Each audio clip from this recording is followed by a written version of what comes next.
Another officer got flagged down by a few people regarding a disturbance that was happening at a house. And family's concerned for their sister who is staying there, saying that she's back on drugs, relapsed, and is scared of her boyfriend. Just FYI, going to a house is pretty active. Is it?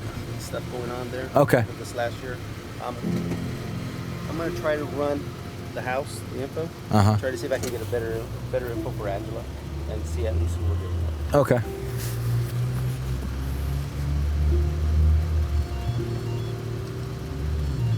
So there was, like I said, there was a disturbance of the house. Family's concerned about their relative because apparently she relapsed and is with a guy that they think is possibly related to domestic violence issues. Do we know who the boyfriend is? Patty?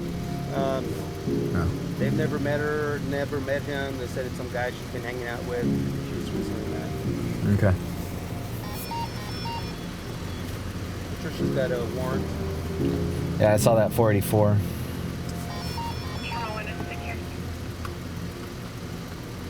If anything, we can at least take custody of her now because of the warrant, and then we can figure the rest out.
Well, I was born in Southern California, and when I was really young, my family moved up to Oregon, and when I was 9, my parents divorced, and after that, I lived with my dad, and I kind of bounced around to Arizona with him, and then Utah. I think I was 13 or 14 years old.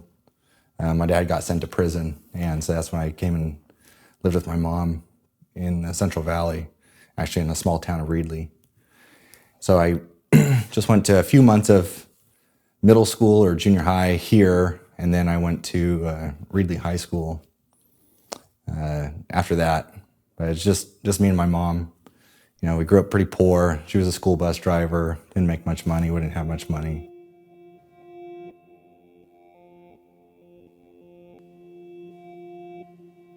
You know, my dad had a lot of good qualities, but, you know, he also had a lot of bad qualities as far as, you know, a father. And I think him being sent to prison for a young child, you know, who's barely becoming a teenager, you know, number one rule of a parent is being there.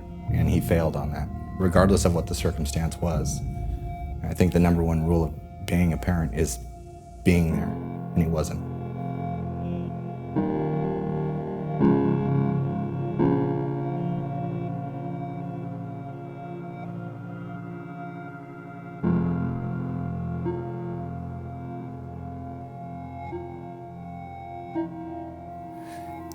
He lived with me for a little bit when he got out, and lived with my uncle as well for a little bit. Got his own apartment, and we talked quite a bit, spent quite a bit of time with him. But just a couple short years later, he died. It was hard, just because there was a lot. I spent a lot of time with him in my younger years, and he was missing for a big gap in my life. Probably for a young man, that's some of the most important years of your life. You never went to a football game, a high school football game of mine. Just missed out on a big portion of my life. And I was trying to play catch up kind of when he got out of prison. He had a litany of health issues. He had diabetes, heart disease. He's had several open heart surgeries. He wasn't managing his diabetes. He didn't take care of himself at all. Towards the end of his life, he had one of his legs amputated from below the knee. And I think that kind of spun him into just kind of a downward spiral where he kind of gave up, I think.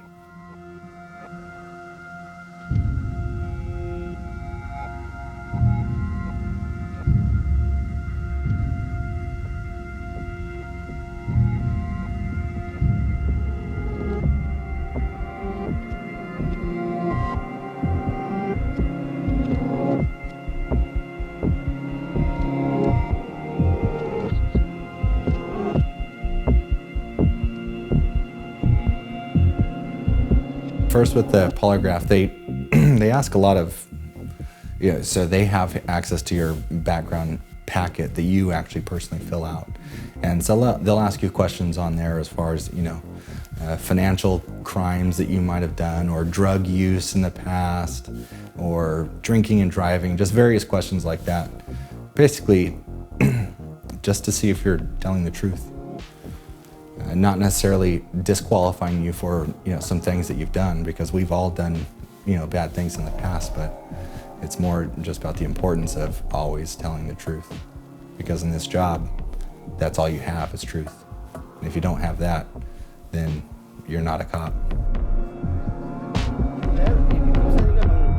Well, can I call my mother-in-law who's in charge of the Department of Justice? You can do that from downtown, ma'am. Can you call my father-in-law and get my spokesman on it, please? And can you get him downtown? Can we also get some pants for her or something? Yeah. Sure. Please get some. Do you mind if this officer goes with you, because we'd also like to kind of talk to him. Okay. Yeah, my Is that okay with you, ma'am? Yeah, that's fine.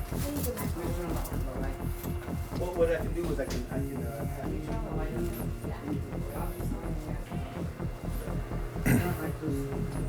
Hey, how's it going, man? Just turn on that light, please. How you doing? Turn on the light. How you doing? Good. Turn on the light, the switch. Turn on the light, please. What? Turn the switch light, cause so we can see. For what? We need to get some pants for Petty. Why?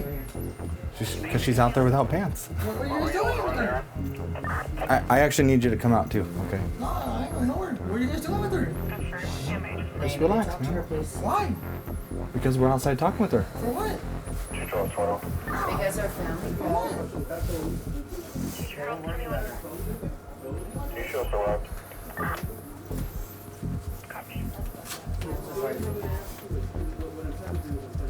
What are you guys doing with her? Well, apparently there was some sort of disturbance earlier. For what? What, there wasn't a disturbance earlier? No, for what? What happened? Apparently with some of her family, I guess. Oh. She was trying to go to sleep.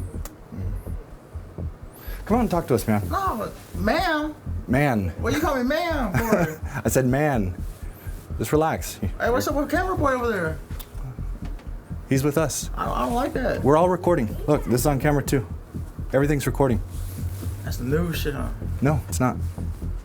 Nah, man. What's going on? Why you guys question her like that for? Because we're here to discuss what happened earlier.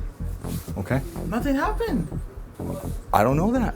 What? Everybody's calling the cops and shit for what? What? Hey, what you guys gonna put on handcuffs for? Yeah, she has a warrant. Hey, what are you guys doing? Hey, Relax. hey, you need to relax. Stop. You need to relax. Hey, wait, no. Hey, you need to relax, okay? I'm not gonna relax, bro. Yes, you need to relax. Don't embarrass my dad. Hey, Don't this motherfucker better get the camera out my face, Relax. bro. Stop. Marcus, if you embarrass my dad, you're gonna be. Please. Don't Relax. embarrass my dad, dude. Hold on, Don't embarrass my dad. Don't embarrass my dad, dude. Relax. If you embarrass You need to my relax. dad, if you Marcus, look at me. What am I doing? Okay, if you embarrass my dad, dude, he's fucked. Don't embarrass my dad. Go inside. Sit down for me. If you embarrass The reason why my she's in dad, handcuffs is because she got a warrant out for arrest and we're Marcus, serving it. if you embarrass my dad, if you embarrass my dad. You told me you didn't have Relax. anything wrong with Okay, yeah, he's in charge of the department. You need to relax Justice. for a I'm sitting down. No, Okay. you're gonna sit down over here. Don't Just relax. embarrass my dad, dude. You fucking lied to me. Yeah. he's Relax. in charge You fucking lied to me, dude. Okay, yeah, he's in charge of the Department of Justice. Why the fuck you pointing the camera? I don't appreciate that shit. Marcus,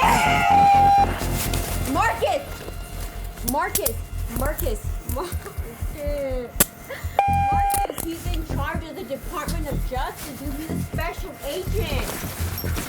Okay, there. You don't have there. We're just holding him. We're just holding him. That's all we're doing. Well, you don't have to fucking. do that. All I'm doing is holding him. My That's it. mother-in-law is fucking. He's the district attorney. The reason why we're holding him is because he wants to.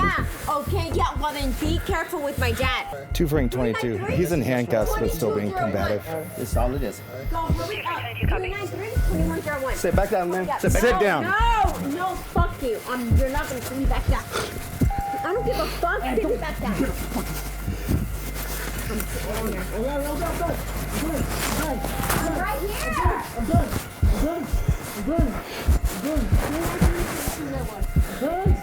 I'm not fucking with you. Yes, you are. You need to stop. What the fuck out? I'm done. Can I lay on the floor? No. You're just gonna hang out until other people get here, you understand? Okay. I know my dad. Okay, this guy is her boyfriend. He flipped out. Okay, she needs to go inside. What is your problem? What the fuck? I'm not resisting.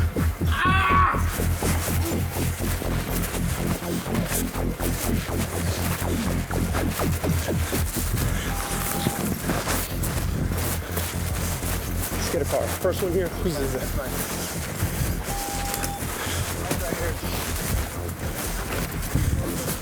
There's a female over there.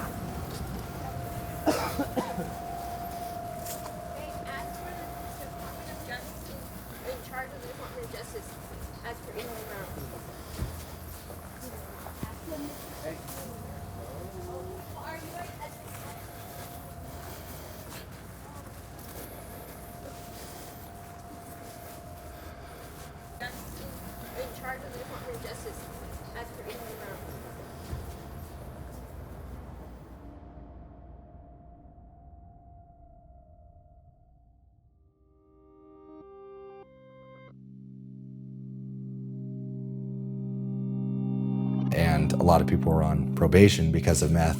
So they were open to search and seizure. So you contact people, for any lawful reason.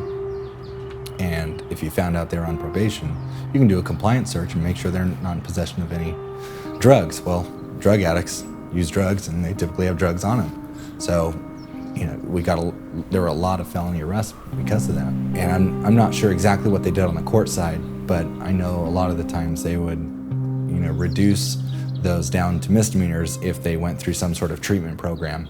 And that was the incentive, to not have a felony conviction on your record. But now it's a misdemeanor. A lot of people just tell you, yeah, I got meth in my pocket, and they don't run, because nothing really happens to them.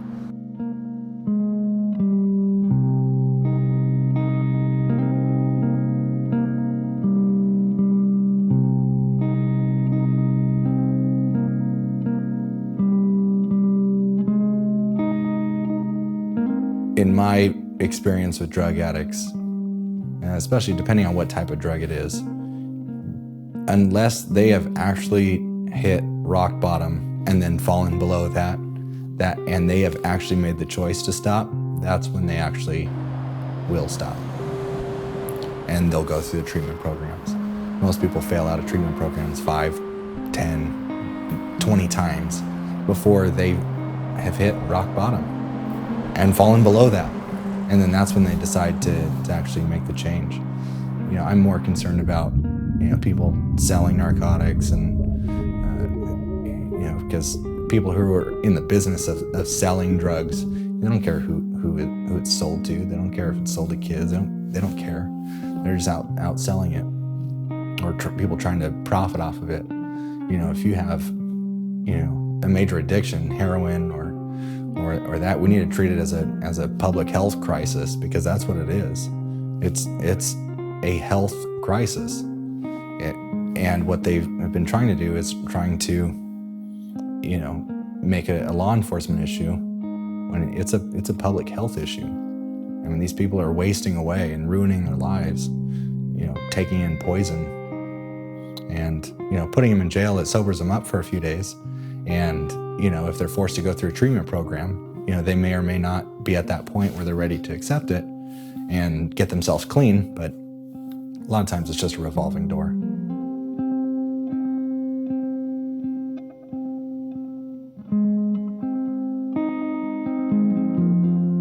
We do have temporary crisis centers, you know, where people are with mental illness, if they're experiencing some sort of mental health crisis, there are temporary places for them to go. And sometimes, depending on the circumstance, they will actually hold them a little bit longer. And I'm not sure of the complexities of the criteria for them being held longer or not, but many, many times, those people are back out on the street within days or even hours. And their problems didn't go away. Their not being on their medication didn't go away. You know, I run into the same people a lot of the time, and I know them by first name, and I see them, and sometimes they're, you know, they're okay, and sometimes they're talking to the light post with no shoes on, and it looks like they haven't eaten in days. A lot of these people are on conservatorship. And I'm not really sure even what that means, but you know, it's supposed to be a higher level of care, but many times they're out roaming the streets. The system is broken. I'm not sure exactly where the broken link is or links, but whatever is going on is not working.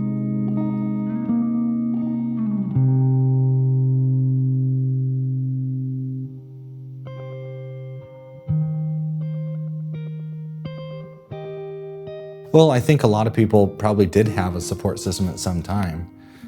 What mental health does, or what many mental health issues do, is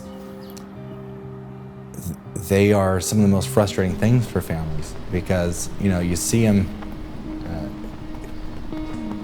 they don't know how to deal with them. They see them as acting crazy or acting up or acting violent, or they don't want to deal with them at some point. And so a lot of them are ostracized by their family just because either, you know, continued drug use, in addition to, you know, their mental health issues. And I think the support system is broken down in a lot of those cases. And I don't think it's that they didn't have them initially, but I think what mental health does on families is it strains them to the point where they don't want to deal with it anymore. Mercedes, how are you? I'm on the phone with my parents. Mercedes. What? I'm on the phone. Hey, Mom, you're a bitch. I'll call you back to the cops. I know I gotta stop recording. Okay, bye, bitch. My mom's cool. She's cool. She won't let me go over there. She said fucking somebody called her and I'm fucking all sucked up and fucking there's a report that I got raped and I didn't fucking report it, but I could have swore, like, when these motherfuckers are recording me and shit and I say no, I'm like, Mom, why don't you just come to Fresno and do what you did? Right. She used to work at Central California Legal Services. My brother's a faggot. They all got fucking, like, see how you're wearing that? Right. Like, I mean, come on, dude. Take that shit off. Whatever. And I don't give a fuck either. You know, and then they got videos. Supposedly she went online. And I'm like, that's not my computer. I don't do bestiality. And they fucking made this big old thing. And so she won't give me no money right now. So I'm like, well, then I'm just going to have to leave out of Fresno some other way. He'd fuck me. I mean, he knows me. As in, like, you did? Or whatever. They don't care. They're like, we're going to fucking fuck you up. And I'm like, I don't want to go. I'm not going to go to no fucking over a year program. Why not? Did you do that or something? Did you guys fucking somehow? You need a year program. I don't though, because I don't fucking know people like that, huh? And I'm like, fuck. And so she gives me this fucking phone or whatever. She's like, I'll pay your fucking bill. And I was like, no, I don't want to do it. And then I just got in from the hospital right now, and they're like, your fever's, you don't have a fever. And I'm like, whatever. And I haven't even been using nothing. I haven't drank, and I got little, like 50 cents in my pocket. And I'm like, dude, I seen you earlier, didn't I? Is that legal to do that? Yep. It is? Anyone can do that, even at stripper parties or like when people go? Like, I mean, like, serious. Can you film people? Huh? I don't understand what you're saying. From Broadway and I still don't. My real name is Mercedes. The first, second, or third, I do not know. Not yet. Huh?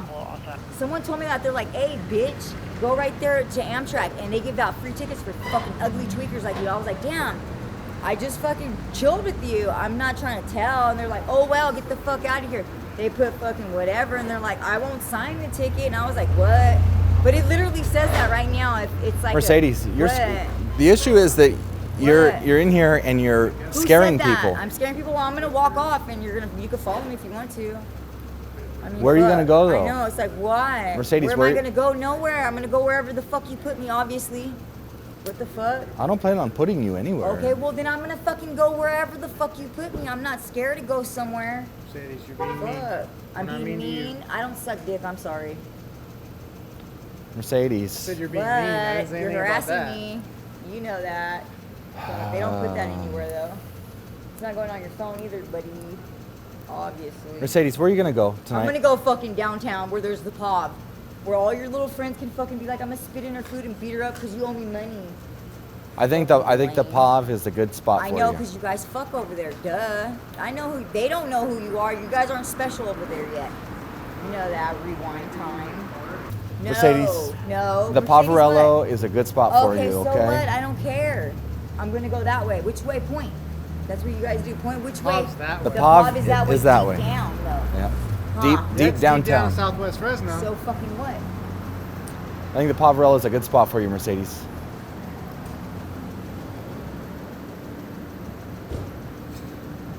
Come on, Mercedes. All right.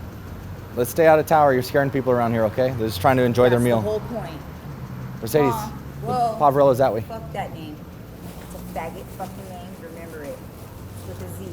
I'm not even a girl. I don't want to be after this. Okay, All right. So then I go wrap around? Nope, you I just go wrap straight around. down that way. I just go straight? Straight that way. Whatever. Go to the Poverello, Mercedes. That's why.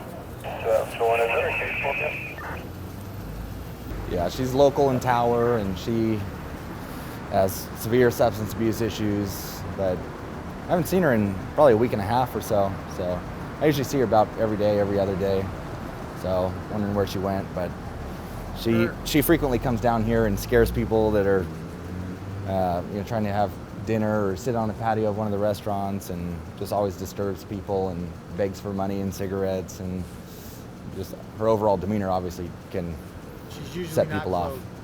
clothed. She usually has a bra or a bikini bottom, and that's it. No shoes, nothing, just walk around. Yeah, at best she has a bikini on. Yeah. So.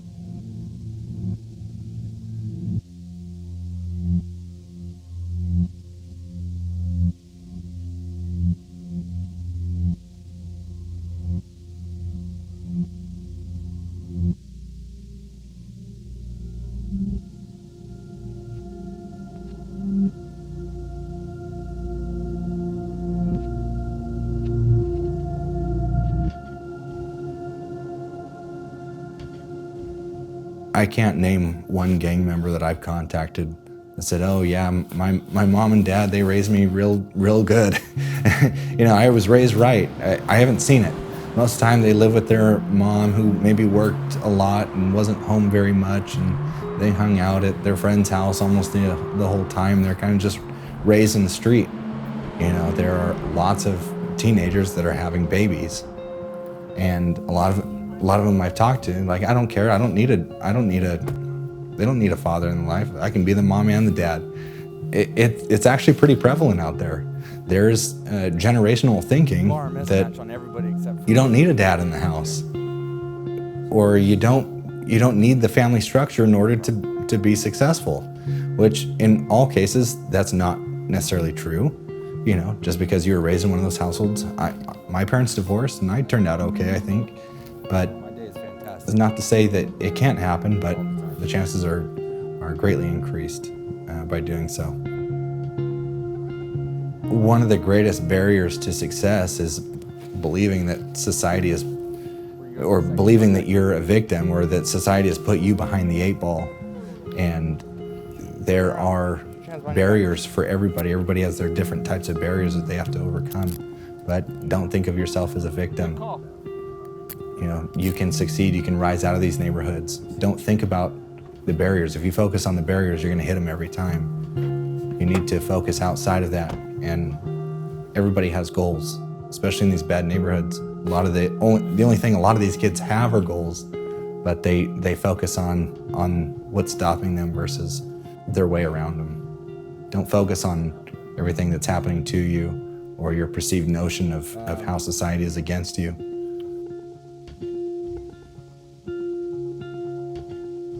I talked to a kid. He was actually pretty young. I think I first started talking to him when he was like 12. His dad, who was briefly in his life at the time, had come and beat up his mom. And I was talking to the boy who was like 12 at the time, and the dad said, "Don't talk to that motherfucker," to his boy, referring to me. "Don't talk to me." And he looked at his dad, he looked at me, and he just turned around and walked away. And I stopped him. I turned him around. I said, "When you grow up, you want to be the opposite of that." And he looked at me, and he kind of just let it sink in a little bit. And I've actually been back to that house several times. He's a little bit older now. And when I've talked to him when he was growing up, you know, from the time he was, 12, 13, he would say like, "Oh, I want to own a business one day, but I'll probably be doing what my mom does." And I think she was a clerk at a convenience store. And I was like, "No, this doesn't have to be your reality, what you're living in right now." And he had it pretty bad, I have to admit. You know, his mom was a drug addict. His dad was never or rarely in his life. He had grandma that would take him, probably 4 out of the 7 days a week. Through my contacts with him, I tried to coach him up and give him that mentality. But I think the last time I spoke to him was about 1.5 years ago, and he was 15, and he had made a lot of bad decisions. I think he turned into like a little mini thug, mini gangbanger, and kind of just fell into that mentality. Because, I can try and give some inspiring words here and there, but he unfortunately just went into the path that everyone thought he was going to go.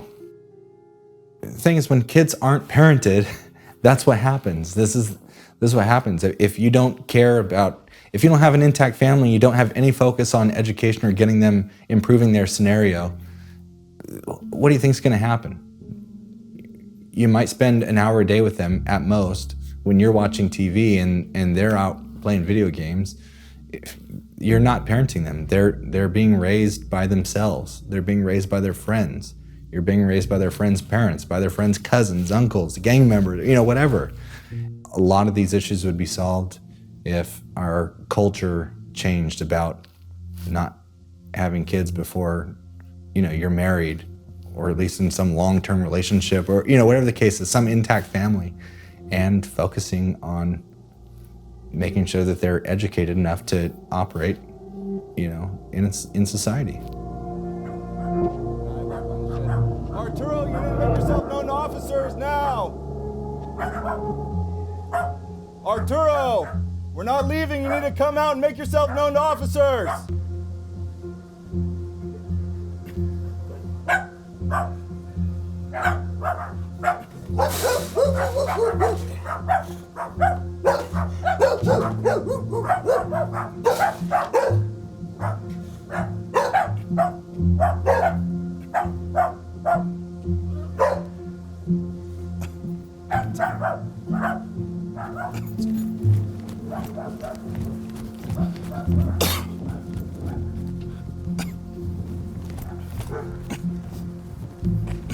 Stand by. Did he break south?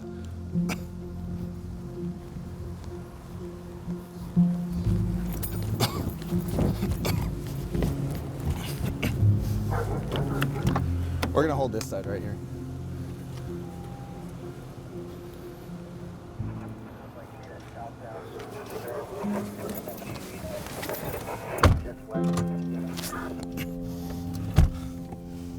Unit down on that side of the street before you break that. Okay, good one, I got it.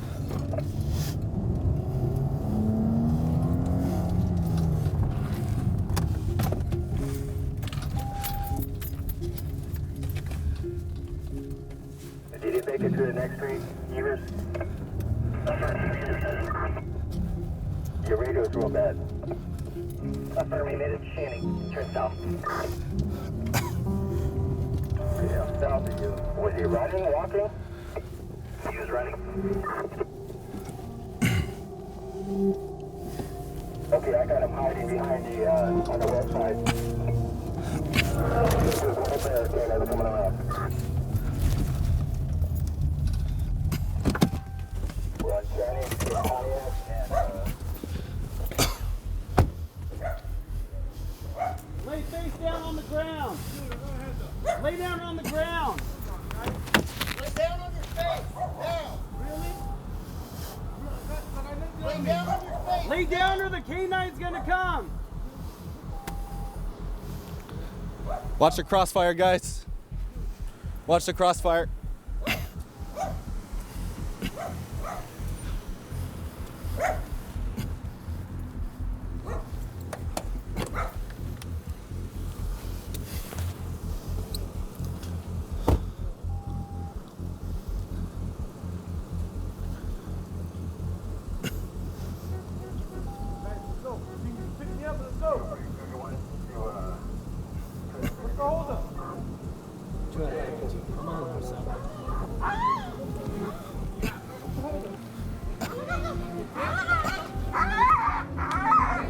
Don't hunt.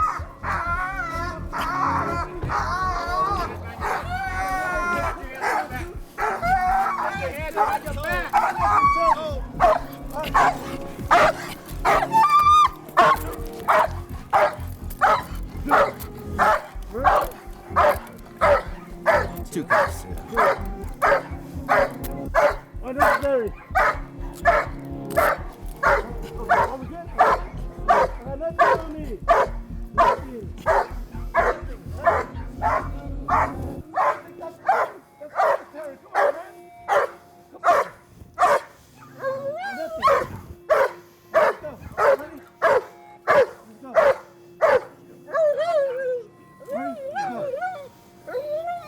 I'm gonna roll you to your left side. Do whatever you gotta do. Let's go, man. Let's go.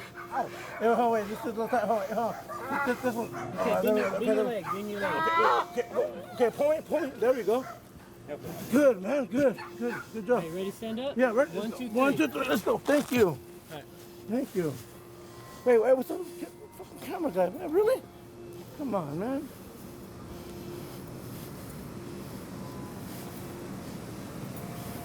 You ready for the weekend or what? What's up, buddy?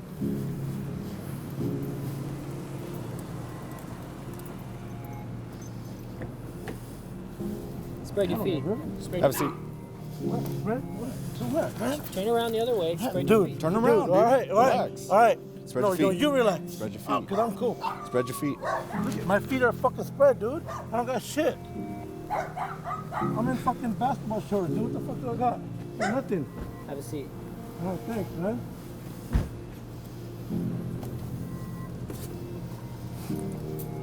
I got nothing. I got shit on Can me. you shut up and sit down, Dude, please? rookie.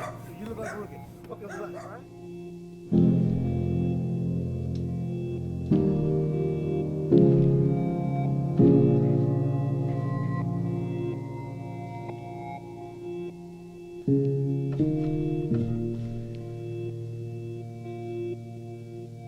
Thank you. I caught up to him, he threw his hands up like this, you know, and he goes, all right, you got me. And immediately after, he started just digging underneath his shirt. And I had my taser pointed at him. And as he was digging in his shirt, I hit him with my taser. And this happened right at this corner, right where this fence is. So I was about where the car is, and he was backed up against the fence. He had his hands up, all right. And he dug underneath his shirt. I hit him with the taser, but he was wearing some pretty thick clothing, and it had no effect on him. Taser had no effect. And he was almost shocked that it didn't affect him either.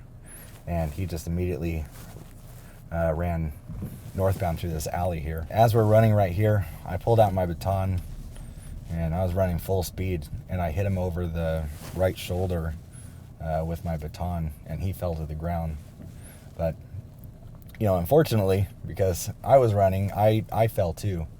And I lost my balance because I was, you know, running full speed, and, you know, all the momentum of your body swinging a baton. I lost balance, I fell, I reached out with my arm, and I hit the ground, and I just felt my shoulder pop. I landed on my left side, my radio was on my hip at the time, and my radio holder broke, and my radio was just dangling on the ground.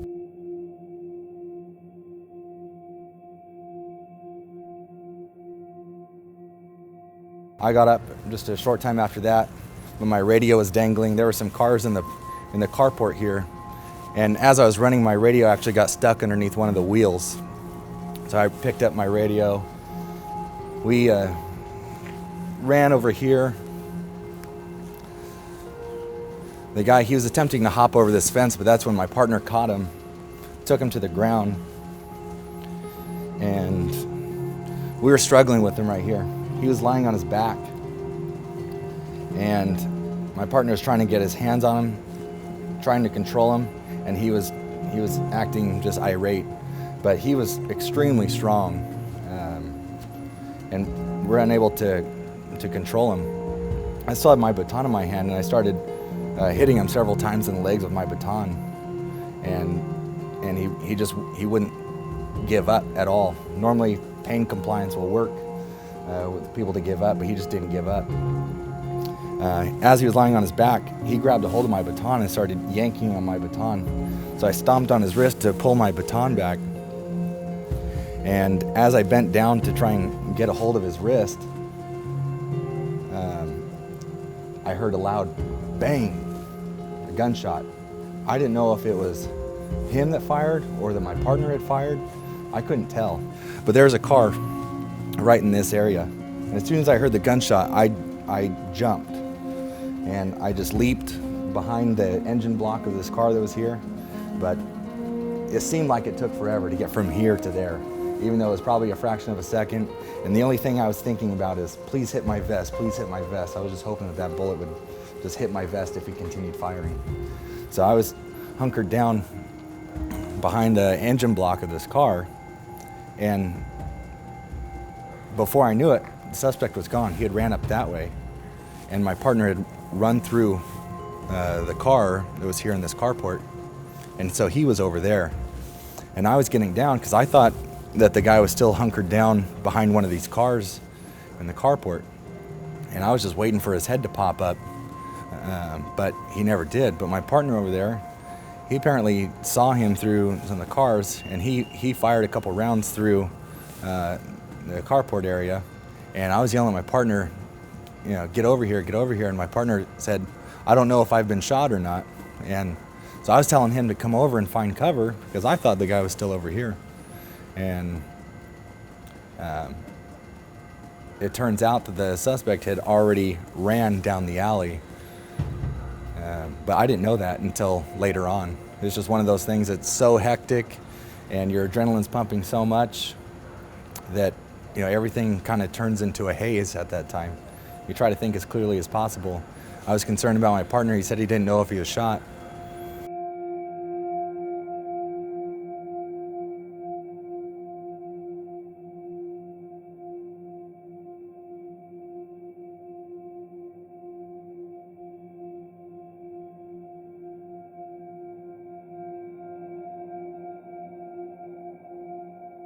when they later recovered the gun, they saw that it had malfunctioned, where the shell casing actually didn't eject from the gun itself, which is why he couldn't continue to fire. And when my partner thought he got shot, what he did, he actually grabbed the gun when the suspect pulled it out of his pants. He grabbed onto the rail, and when he fired it, the rail blew back, and it gave him actually a burn on his hand. So that's initially what he thought. He might have got shot, but it was just the recoil of the slide that kind of bit his hand.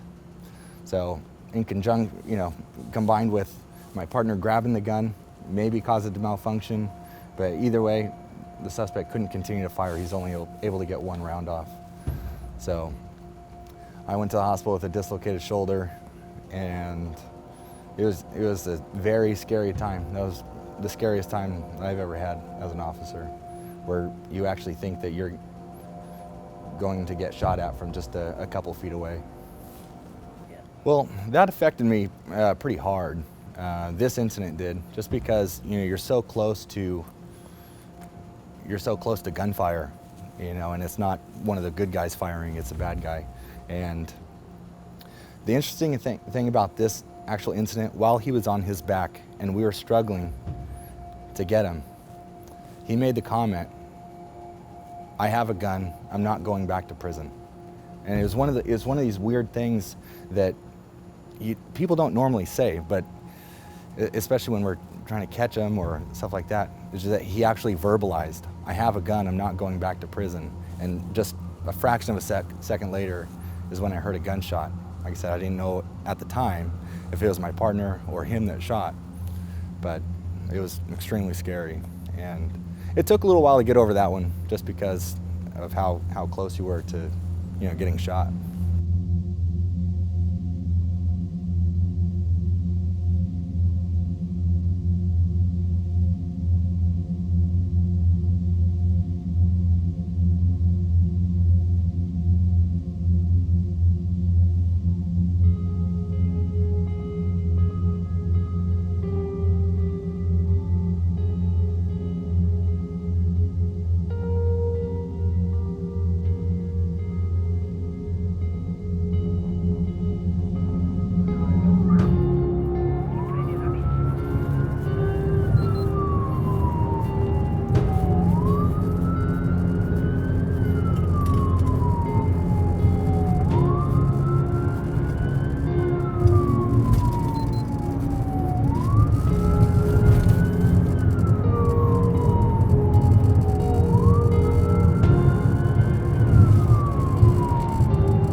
Canada, Warren, confirmed. We're working on it. Let's work a little faster if we can.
in the area. Lawrence Rocha, Fresno Police Department K-9 unit.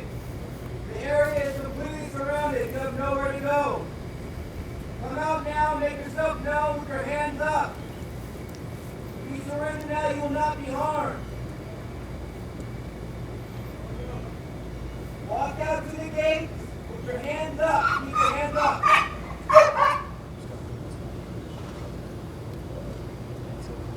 Follow instructions, you will not be harmed, I promise. Open the gate. Come out. Look at me. If you run, this dog gets let go. Do you understand me? Follow instructions, you will not be harmed. Walk toward me, keep your hand up.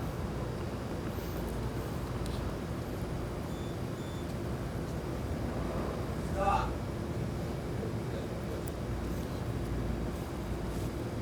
Two steps to your left. Walk towards me. Stop. Turn around. Face the opposite direction. Start walking backwards towards me. Stop. Drop to your knees. Put your left hand on the back of your head. Bring your right hand back towards me. Palm up. Flip it.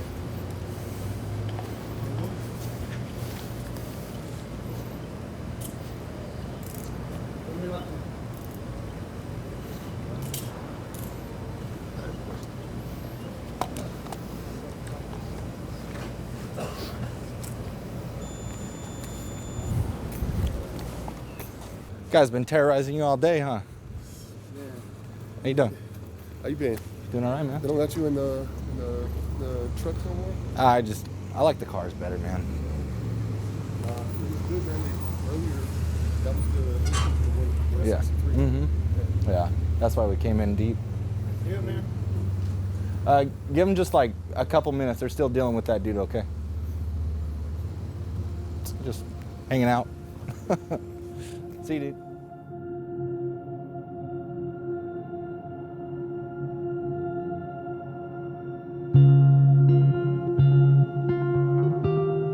When it comes to kids who are, you know, I've seen some kids live in squalor, like just some of the worst. I mean, roaches crawling on the walls, and the carpet doesn't look like carpet. It looks like dirt, and you can't even really see the carpet just because there's so much garbage. Food from looks like 6 months ago, just left all over the place. You know, when you can make a difference with those kids and put them into, you know, a better place, or get the family some resources that they need, you know, whatever the situation is, if you can help that out, there's a tremendous amount of good that I feel by doing those things. Because it's a pretty great responsibility that you have as a cop. And you have a lot of authority to do certain things, and with that authority comes a lot of responsibility to make sure that you do the right thing. And it weighs heavy on my shoulders, and I think it weighs heavy on a lot of other officers' shoulders too.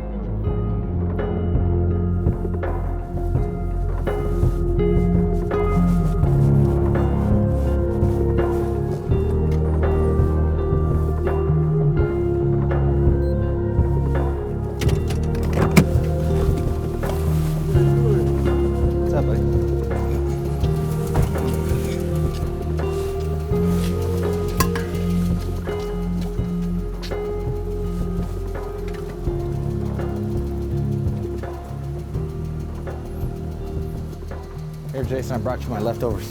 Oh, thanks. Panda Express. Hey, it's hot, man. I just threw it in the microwave. All right, thanks. It's hot, dude. All right. That's Watch cool. out. Watch your hand, man. That's all, man. Here's your fortune cookie. All right, thank you. I even gave you my fortune. Hey, I want you to open that right now. I'm curious to see what it reads. All right. Here, can I put? Yeah, put it down. I want to see what your fortune cookie says. Open your fortune cookie. Oh, okay.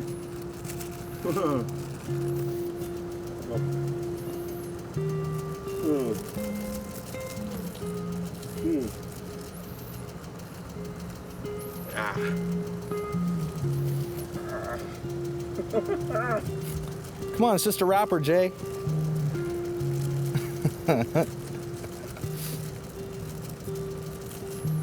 See how it goes in there? Yep.